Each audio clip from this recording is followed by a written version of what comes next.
But I got off track a little bit. Trump made some I think potentially historic comments at the White House in the Oval Office today. This afternoon, he's much more accessible than Biden. I don't remember seeing Biden be this available to reporters. And I think the reporters hate it. A lot of them hate it because they actually have to like go in and do stuff. But listen to what Trump said.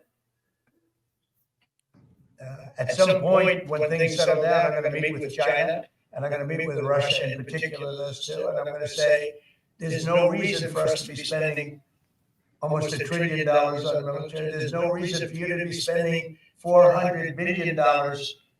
China's going to be at 400 billion. We're at $1 trillion. We're going to be at close to $1 trillion. And I'm going to say, we can settle this on, we can spend this on other things. We don't have to spend this on military and I'm going to be meeting with China. You know, we were trying to de-escalate nuclear, and I was in a position where Russia had agreed and China had agreed we were going to start. And then we had a rigged election, so that never took place. But this one was too big to rig. We won by so much that it was too big to rig.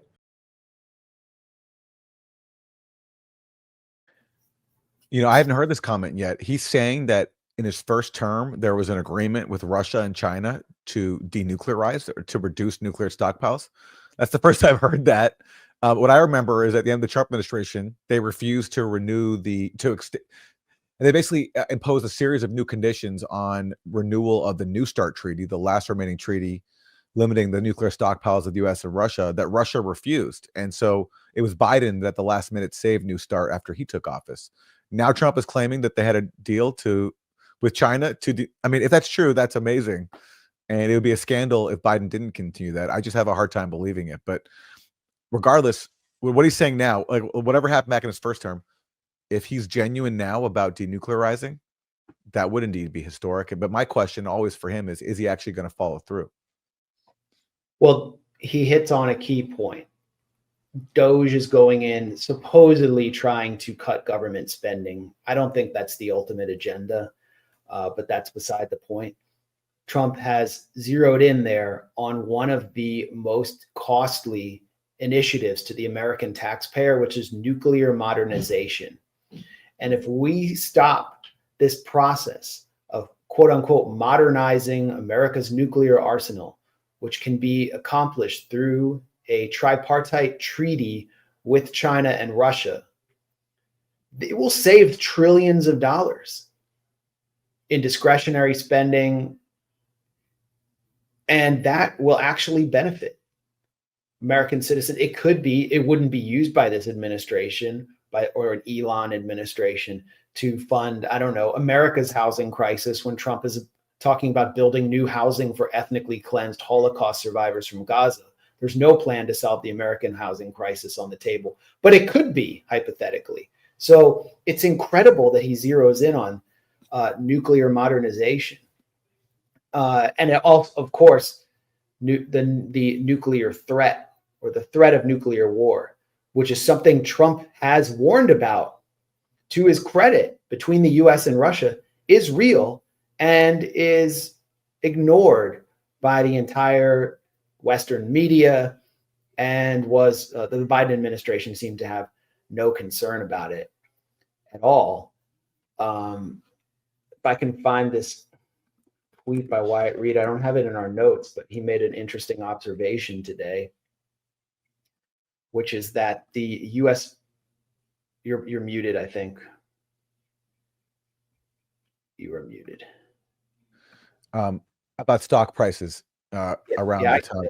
Yeah. Which is that the U.S. military industry stocks took a huge hit today, shedding billions in market value beginning at exactly 2:23 p.m., just an hour before Trump announced plans. Well, he didn't announce plans, but he referenced supposedly pre-existing plans for joint denuclearization with Russia and China. This is Northrop Grumman. I mean, that's something happened. Lockheed, these are the four of the big five, General Dynamics. And was that Raytheon? Looks like Raytheon. I don't think I have any Raytheon stock in our Grayzone portfolio, so I don't recognize it. RTX, yeah. So something happened that upset them. When you talk about nuclear modernization, the Big Five gets a nuclear boner. And who was the driver of that? It was Barack Obama. After Obama initially, when he came to office, calling for a nuclear-free world, right? That was the goal. What did he do by the end of it?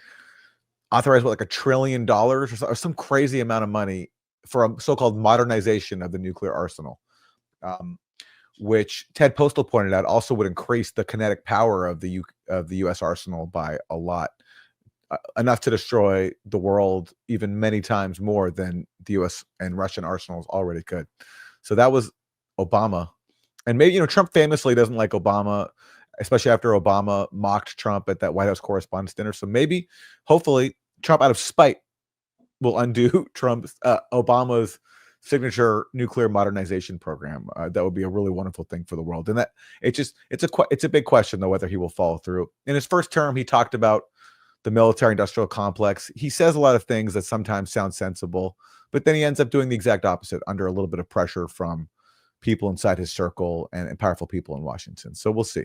But if he follows through, that would truly be historic. Well, this is Reuters from 2017. In modernizing nuclear arsenal, U.S. stokes new arms race. I mean, there you have it. This is 2017. And what was the signal event that tipped Obama or shifted Obama away from nuclear abolition to nuclear modernization? It was the Maidan coup. Yeah. Yep. So it was like the neocons who had burrowed within the Obama administration, Victoria Nuland, forcing Obama's hand and forcing him into initiating an arms race, which led to the abrogation and destruction of the Intermediate Nuclear Forces Treaty. And so here we are. I mean, I think somehow, if a ceasefire can be achieved in Ukraine, there's an opportunity for some new discussions about reducing nuclear arsenals. That was also sabotaged by Russiagate. I mean, the Trump-Putin summit was all about talking about the INF, wasn't it? And yes. It was certainly, yes. It was all about missile reduction in missile stocks, new treaties. The first Trump-Putin or like the first Trump-Putin summits, the one that got everyone freaked out was in July 2020 in Helsinki. Yeah.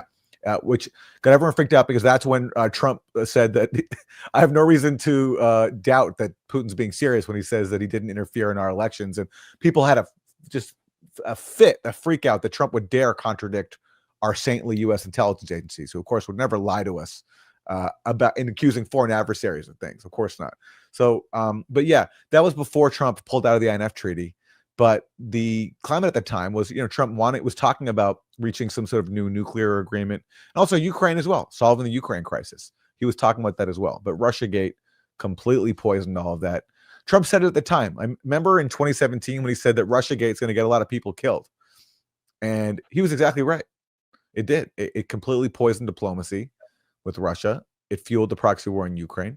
I mean, Trump had a hand in this with his own policies by listening to John Bolton and pulling out of the INF treaty and sending weapons to Ukraine that Obama wouldn't even send. But overall, Russiagate completely made it impossible for him to conduct diplomacy, which is what he was elected on back in 2016. It got a lot of people killed, although in Washington, many people don't believe Slavs are people. So they're just bodies.